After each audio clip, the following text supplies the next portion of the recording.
प्यारे देशवासियों, नमस्कार। अब एक बड़ा अजीब केस आया है।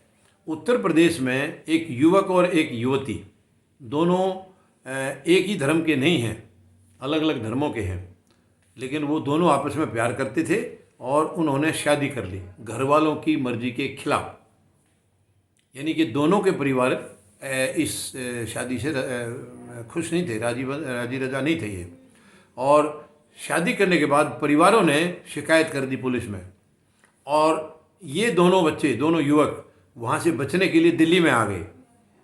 कोशिश किया है इन्होंने अपने आप को कहीं छिपा करके रखने की, लेकिन किसी तरीके से वहाँ पर खबर चली गई कि ऐसे ऐसी बात है। और जो उनके परिवारों ने वहाँ जो कंप्लेंट कराई थी, तो उत्तर प्रदेश पुलिस यहाँ आई दिल्ली में और उन्हें इनका एड्रेस का मालूम पड़ गया और इन्होंने जाकर के दोनों को अरेस्ट कर लिया। जबकि दोनों, अब महिला जो है उनको बाद में उन्होंने ये कहा कि हमें पता नहीं था ये मेजर है, जबकि महिला भी मेजर है। तो मेजर है तो उसमें कोई दखल नहीं दे सकता, ये फैसला लेने के लायक हैं। और जब उनको अरेस्ट कर लिया तो माननीय दिल्ली उच्च न्यायालय ने बहुत मतलब खतरनाक टिप्पणी की है उनके खिलाफ, उत्तर प्रदेश के खिलाफ। बोले ये धंधा उत्तर प्रदेश में चलता होगा, ये दिल्ली में नहीं चलता, दिल्ली में ऐसा नहीं चलेगा। बहुत लताड़ लगाई है माननीय उच्च न्यायालय ने, बहुत गंभीर लताड़ लगाई। अब उत्तर प्रदेश के बारे में क्या कहें? उत्तर प्रदेश का तो सारा ढांचा ही ढीला है, ऊपर तक, नीचे से ऊपर तक पूरा हिसाब किताब बेकार है वहाँ। यानी वहाँ पर वर्तमान में जो बीजेपी की सरकार है, इसने प्रदेश को बर्बाद कर दिया, बिल्कुल बर्बाद कर दिया है। आपस में जैसे केंद्र में प्रधानमंत्री महोदय पूरे देश को बांट रहे हैं, यहाँ केंद्र में बैठ करके पूरे देश को बांट रहे हैं जातियों में, धर्म में, उससे भी कहीं ज़्यादा खतरनाक हालात उत्तर प्रदेश के हैं। उत्तर प्रदेश के जो मुख्यमंत्री हैं, उनको दरअसल सरकार चलाने का कोई तजुर्बा नहीं था। ये शायद मंदिरों में, कहीं मठों में रहते थे, वहाँ से अचानक इनको प्रशासन के लिए आना पड़ गया। तो प्रशासन जब इन्होंने कभी किया ही नहीं था, तो समस्या शायद ये भी हो सकती है। तो देश को इन्होंने बहुत ही, मतलब उत्तर प्रदेश को बहुत बुरा हाल करके रखा है। और वहाँ पर अभी लंबी लंबी होर्डिंगें लगी हैं, और उस होर्डिंग का पैसा, इतना पैसा बर्बाद हो रहा है। सुनने में आया है वो गौतम अडानी ने पैसा दिया है 100-150 करोड़ रुपए, ये सुनने में आया है।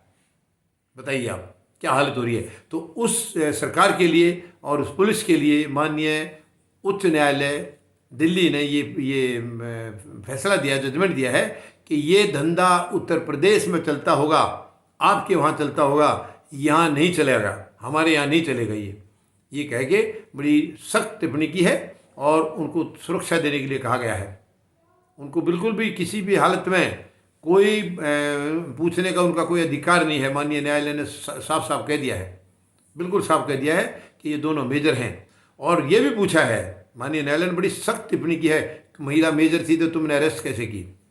तो उन्होंने बहाना बनाया कि जी हमें पता नहीं था। पता होना ये कोई बात थोड़ी है, पता करना चाहिए। पता नहीं है, उनके पास डॉक्यूमेंट होंगे, नहीं होंगे तो और कहीं से इंतजाम करते। ये तो जब उसको अरेस्ट कर रहे हैं तो उससे पहले सारी प्रक्रिया पूरी होनी चाहिए, वो इसके काबिल हैं भी या नहीं हैं। तो ये बहुत बड़ा लैप्स है ये, और इस किस्म की घटिया हरकतें बीजेपी के राज में ही हो सकती हैं। बाकी इतने खतरनाक हालात और कहीं नहीं होंगे। जो तानाशाही आज यहाँ चल रही है, ये कहीं भी नहीं होगी। तो उम्मीद लगता हूँ कि शायद कुछ अपनी जिम्मेवारी समझेंगे ये लोग। बहुत ही दुख की बात है, यानी इतना घटियापन देश के अंदर चल रहा है, सब हर जगह मनमानी चल रही है। ये बहुत ही दुखद है। धन्यवाद। जय जवान, जय किसान, जय हिंद।